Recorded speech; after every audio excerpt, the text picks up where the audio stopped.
When you buy LG, you get so much more than just an appliance. You get more done, more cost savings, more peace of mind, and more control. Because LG appliances are designed to do more. Like washers and dryers with AI tech to take out the guesswork, refrigerators that fit in tight spaces and keep food fresher longer, or ranges with precise induction cooking and easy cleanup built in, all with the style you want and reliability you can count on, so you can get more from your home every day. LG Appliances. So much more. Make life easier with LG. See the latest models and savings now at LG.com. Robots Radio. Games. Lore. Stories. Community. Just press play.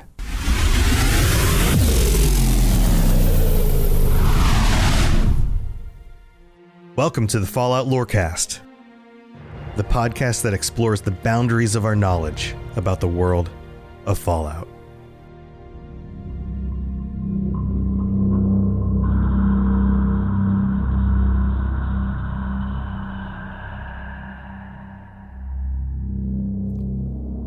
Welcome back. This is another Spooptober episode of the Fallout Lorecast. Today I have another disturbing story for you. So, content warnings. There are some dark things that happen. On another note, before we get into the episode too far, I wanted to make sure everybody was aware that the t-shirts on the Patreon have been updated. We have some new shirts for our Tier 4 and higher members. With helmets. Spooky helmets. From Power Armor and the Rangers gear, and that's go to the Patreon, you'll see it. But anyway, back to the spooky stuff. Today's episode, we are discussing one of the few moments in Fallout that confirms the existence of ghosts. That's right, ghosts. This comes up on occasion. We've talked about ghosts on this podcast before. It's come up during some other Spooptober episodes where we talked with guests and some of our patron chats. And ghosts in Fallout are one of those things that are far and few between. There's a side quest in Fallout 2 that supposedly has something to do with a ghost. But that's a long time ago, 20-some years back. There's another story from a much more recent adventure in Fallout 4. There's a location you can visit as part of the Nuka World DLC that is absolutely inspired by a real-world event and a location and a disturbing story about somebody who loses it. And this isn't the story of some old man who goes off the deep end and becomes ghoulified and eats somebody's brains. This is a story about a young woman who some say was possessed. And trigger warning, ends up taking her own life, only to live on in a different form.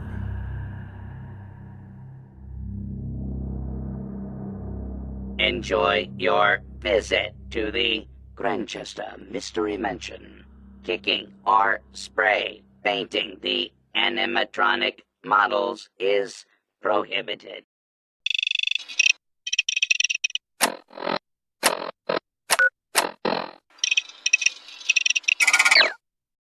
That's right, we're talking about the Grandchester Mystery Mansion from Nuka World. This is a location as I said in the intro, that is very, very much influenced by real-world stories, including the Winchester mansion and the tragic story of Lizzie Borden, which we'll go into in the second half of the show. We'll talk about some of the connections there. But first, what actually happens at this location and who is involved? Well, this becomes a tourist destination. It's located near Nuka World, and just like in a location kind of like Orlando, Florida, you end up with Disney World, right? Disney World opens up, and then around Disney World are all of these other fun things that you can do. Tourist traps. This is something I'm highly familiar with, being that I live in Florida and have been to Orlando more times than I can count. There are many other kinds of places you can go while journeying through in order to get to the bigger attractions. So something like the Grandchester Mystery Mansion opening up near Nuka World makes a lot of sense. It's a tourist trap. It's a place that has an interesting past and may have some real stories, or maybe not. Maybe it's kind of blown out of proportion in order to get people in the door.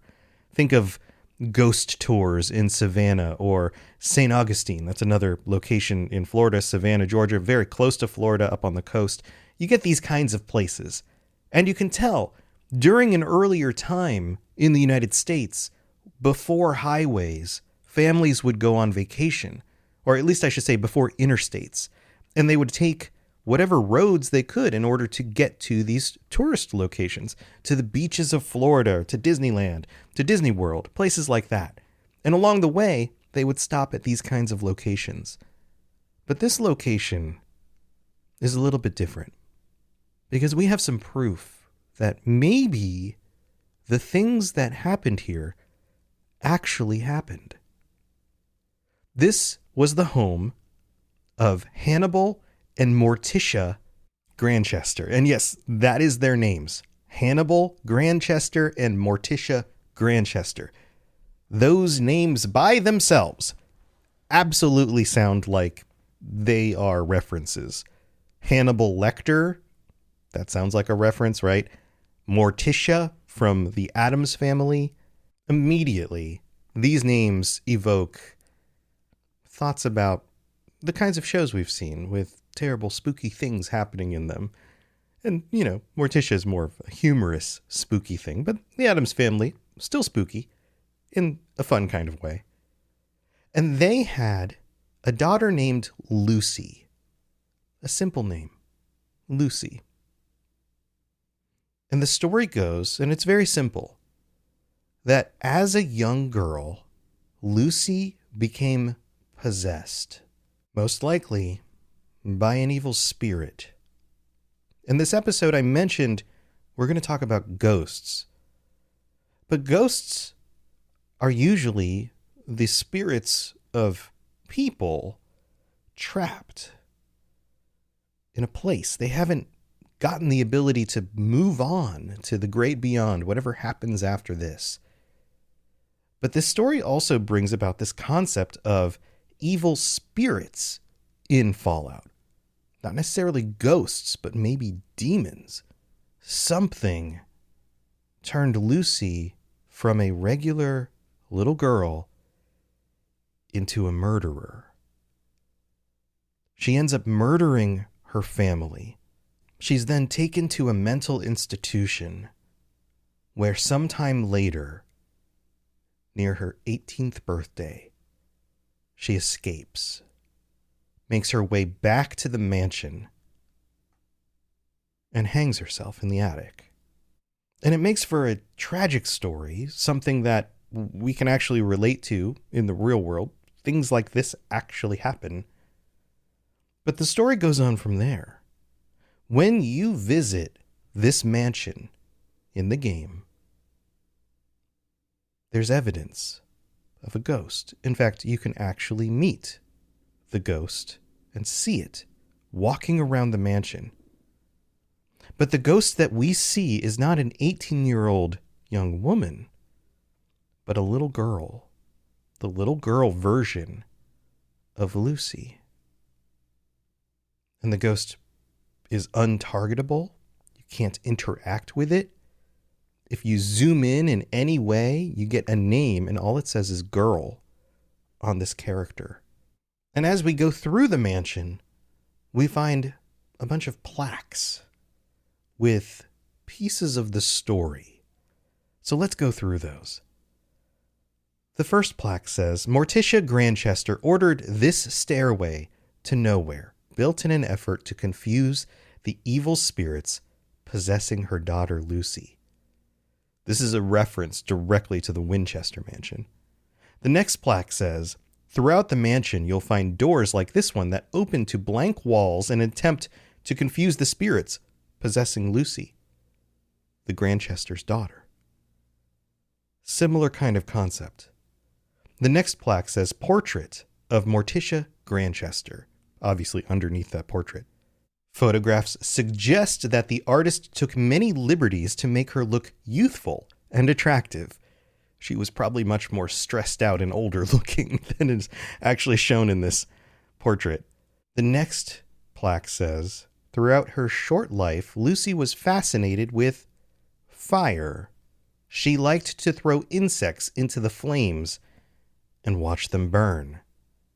This is a reference to one of the symptoms that many people who are deemed as psychopaths tend to share: the torturing and the abuse of small animals. The next plaque says, after creating this upside-down room, the Grandchesters stopped receiving visitors. Most of their high society friends had begun to shun them by then anyway. We get a glimpse through these plaques of this descent into terror and the isolation of this family due to the things that Lucy was suffering. Was it simply some sort of mental issue, or was she actually possessed? And it must have been dire enough for the family to craft these upside-down rooms and staircases to nowhere. The next plaque says, the Grandchesters had trouble keeping staff, especially cooks. Once Lucy was old enough to roam the mansion, the longest-serving cook was Granny Ratchet, whom they hired away from a prison. She quit after 5 months, declaring Lucy to be Satan's spawn.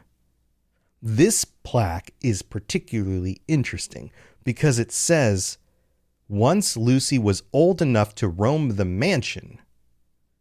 That means that before having Lucy at an age where she was old enough to roam around the mansion, which is only a few years old, they had already lost many cooks, many people working in the mansion for them, because this little tiny girl seemed like she was demon-possessed. And it only got worse as she got older. The second to last plaque says this: when curators investigated this room, they found a variety of hidden speakers, tripwires, fog machines, and other devices clearly used to stage false seances. Curious. Why would a family who genuinely believes their daughter to be possessed and who's probably looking for other ways in order to solve this, like maybe what could be legitimate seances, have a room that stages false ones? This suggests that maybe the parents were the cause of Lucy's mental insecurities. But let's move on to the last one. After the gruesome murder of Lucy's parents, the police confiscated dozens of items from this room. There were assorted knives, makeshift weapons, animal bones, and toxic substances. Strangest of all was a journal written in some sort of code that was never deciphered. Unfortunately, all of those items remain in police evidence lockers to this day. So this raises the question, what actually happened to Lucy? Was she, from a very, very young age, either possessed by some sort of demonic entity? Was she mentally unstable from a young age? And if that's the case, did it occur naturally?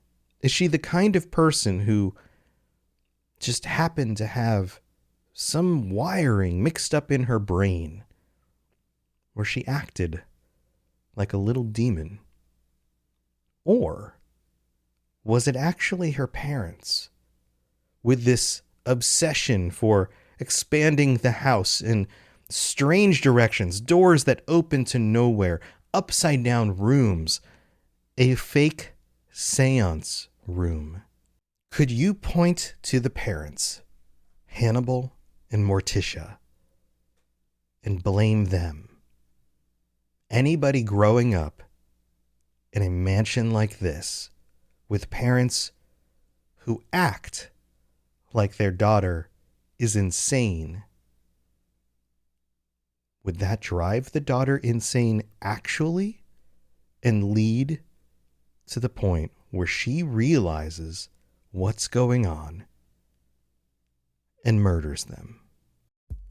It's time for that spring reset. I'm taking a look at everything in my closet and figuring out that, oh no, this absolutely needs to go. And it's about time I replace things so that my clothes aren't older than my 15-year-old. Now you might think that they lasted that long because they were well made, but no, they're in terrible condition.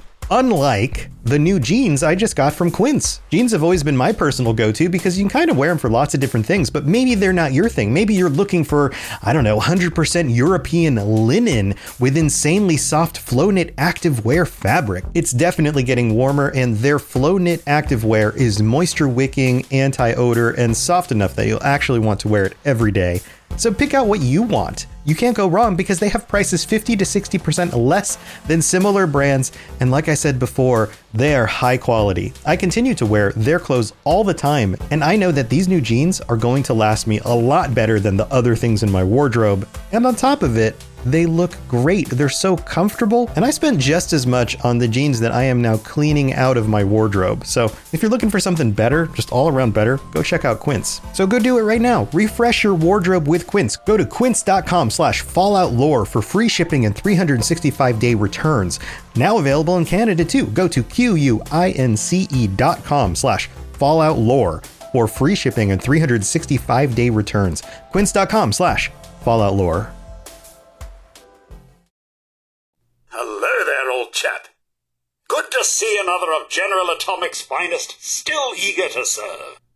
All right, here we are in the middle of the show. I hope you're enjoying this creepy episode for Spooptober. And the big news this week is that the new shirts are up on the Patreon. If you sign up as an Assaultron, a tier 4 member of the Patreon, patreon.com/falloutlorecast, you will get a new t-shirt every 3 months. And we have some new designs, all with these black and white helmets from different power armor, or the Ranger armor with like glowing eyes and the Fallout Lorecast logo in the eyes. They're really cool.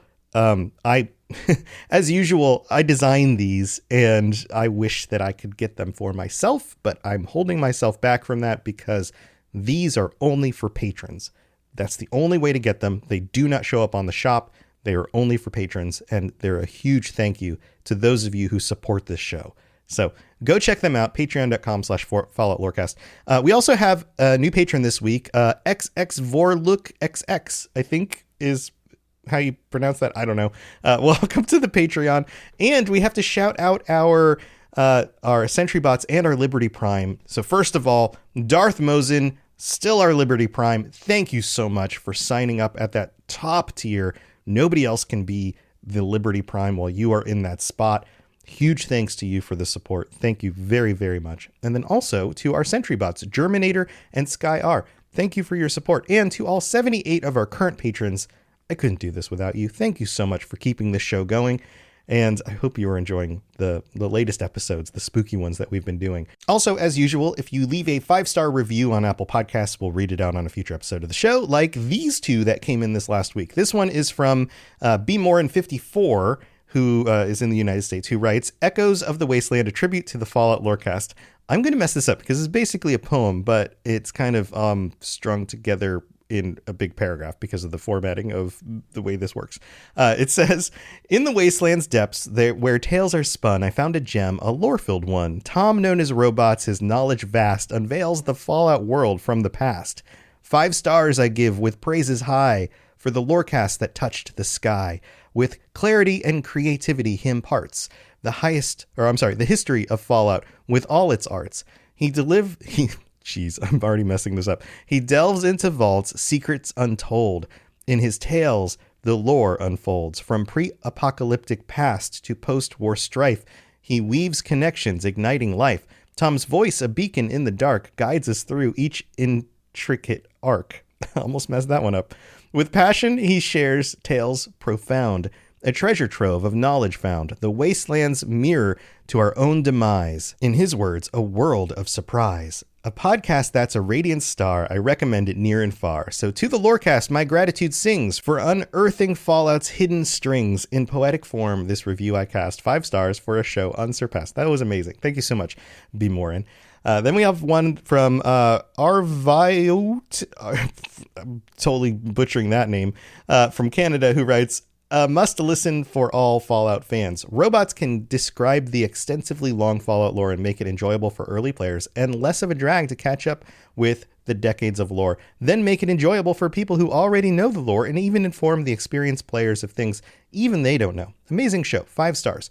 Hope you make an episode on the Sino-American War before the Great War. Yeah, that's a good idea. I'm not exactly sure exactly how much content there is around that to dig into it. But it's worth digging back into again, finding out. Thank you for the reviews. Thank you for checking out the show. Thank you for hanging out. Thank you for sharing with your friends and all that stuff. I hope you have a wonderful rest of your Spooptober. Let's move on with the rest of this episode. If you have any questions about Nuka World, I'd be delighted to answer them. So I mentioned at the beginning that this story was highly influenced by some other creepy stories. First of all, let's talk about, we're going to start with Lizzie Borden. Lizzie Borden is a real person. This is one of those stories that I remember as a kid, somebody referencing Lizzie Borden, axe murderer, killed her parents, that kind of thing. But it's not because it was a recent story. This story comes from back in the 1800s, the end of the 1800s. So Lizzie Borden, and I'm pulling this from a Wikipedia article on this, was born July 19th, 1860, right before the Civil War in the United States, and then passed away on June 1st, 1927. She was an American woman who was tried and acquitted of the August 4th, 1892 axe murders of her father and stepmother in, get this, Fall River, Massachusetts. Massachusetts, similar location to Fallout 4. No one else was charged in the murders, and despite ostracism from other residents, Borden spent the remainder of her life in Fall River. She died of pneumonia at age 66, just days before the death of her older sister, Emma. The Borden murders and trial received widespread publicity throughout the United States, and along with Borden herself, they remain a topic in American popular culture to the present day. They have been depicted in numerous films, theatrical productions, literary works, and folk rhymes that are still very well known in the Fall River area. Now, this was an event where the murder of 2 people takes place. And at this time in history, as with many of these kinds of situations, it's assumed that women were not capable of this sort of thing.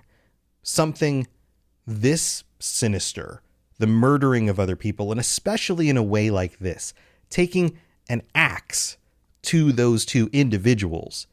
And police work has improved a lot over the years, but you go back to this time period, and they had a really hard time putting a woman on the stand because many people just didn't believe that women were capable of that. And even though she was let go, she was not convicted of this during the trial, they never came up with who may have actually done it, if it wasn't her. And I'm not going to go into all the details on this. We could do an entire episode about this. And this isn't the, spooky murders in real life podcast. It's the Fallout Lorecast. So just know that there's more details. You can read up on this. I'm sure there are videos out there you can look up if you're really interested.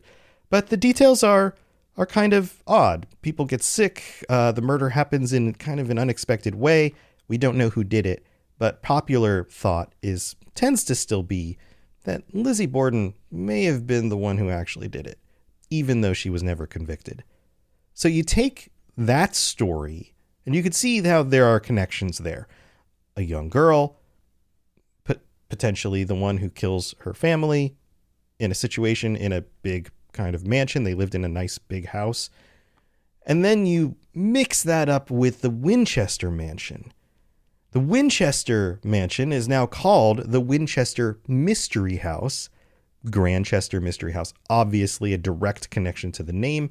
This is in San Jose, California. And we're talking a very similar time period here, the early 1900s. This was the personal residence of Sarah Winchester, the widow of firearms magnate William Wirt Winchester, like the rifles.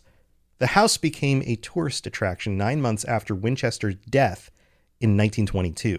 The Victorian and Gothic-style mansion is renowned for its size and its architectural curiosities. It is sometimes claimed to be one of the, quote, most haunted places in the world, but there is no evidence to support this belief, according to Wikipedia. Much of the lore regarding the Winchester house and its owner is fanciful, unverified, and often probably false. Now, this was another one of those locations. This is another kind of place you can go and you can take a tour and you can see all of the wacky rooms and things that were going on here, like stairways up into nothing, doors that open up into nowhere or out of the house on a second or third floor that fall to the ground. So why is this the case? Well, according to Wikipedia, it says, Winchester and her husband had developed an interest in architecture and interior design while building a home on Prospect Hill in New Haven. With plans to expand the farmhouse, Winchester hired at least 2 architects, but dismissed them, deciding to do the planning herself. She designed the rooms one by one, supervised the project, and sought advice from the carpenter she hired. She took inspiration for the house from the World's Fairs that were common then. While the home was similar in scope to other homes built then, it was unusual for a woman to look after such a project, and Colin Dickey states in his book Ghostland in American History in Haunted Places, she could be considered an architectural pioneer of her time. So pretty cool, right? A woman decides that she's going to get into architecture. This isn't common in this time period. Very cool. It goes on. She was known to rebuild and abandon construction if the progress did not meet her expectations, with results in a maze-like design. In the San Jose News of 1897, it was reported that a 7-story tower was torn down and rebuilt 16 times.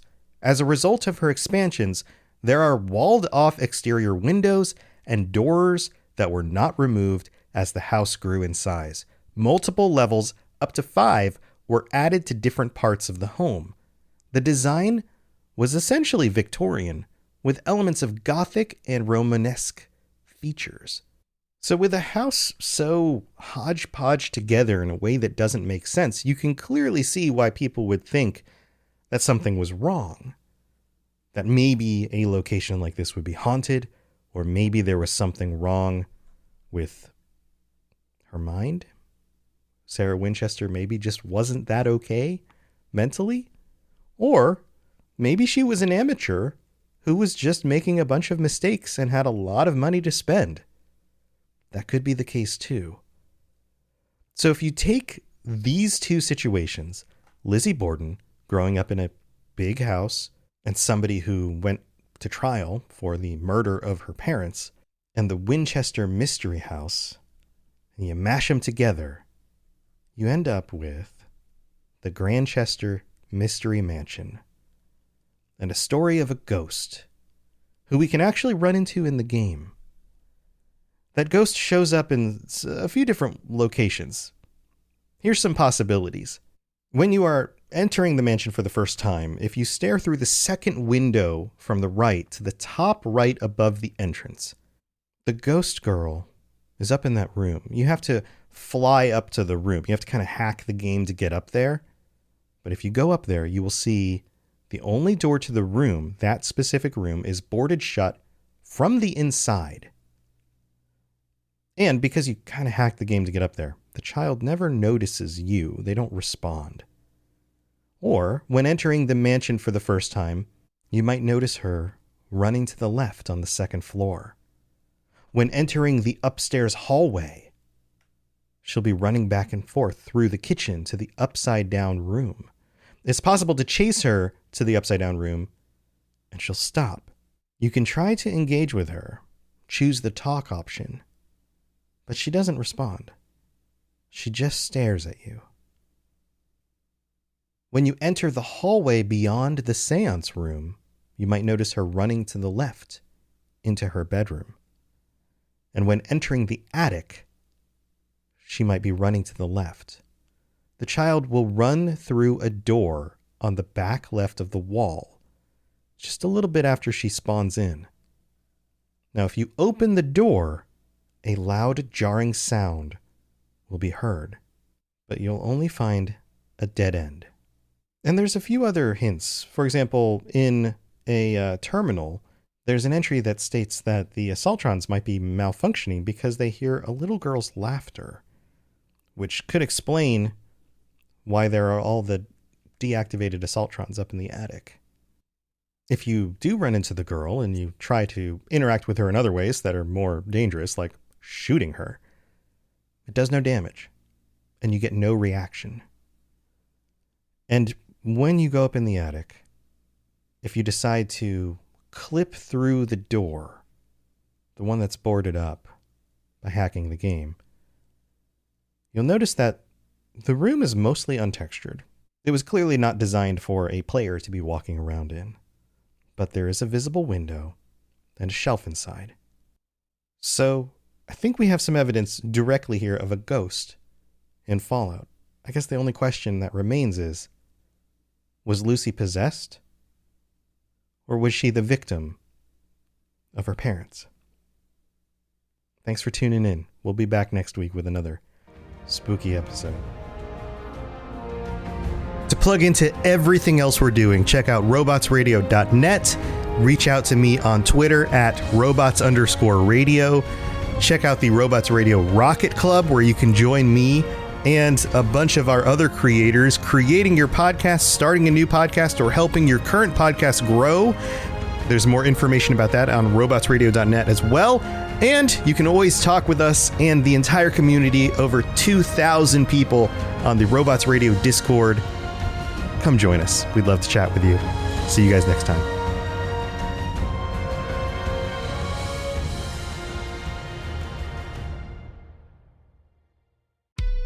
When you buy LG, you get so much more than just an appliance. You get more done, more cost savings, more peace of mind, and more control. Because LG appliances are designed to do more. Like washers and dryers with AI tech to take out the guesswork.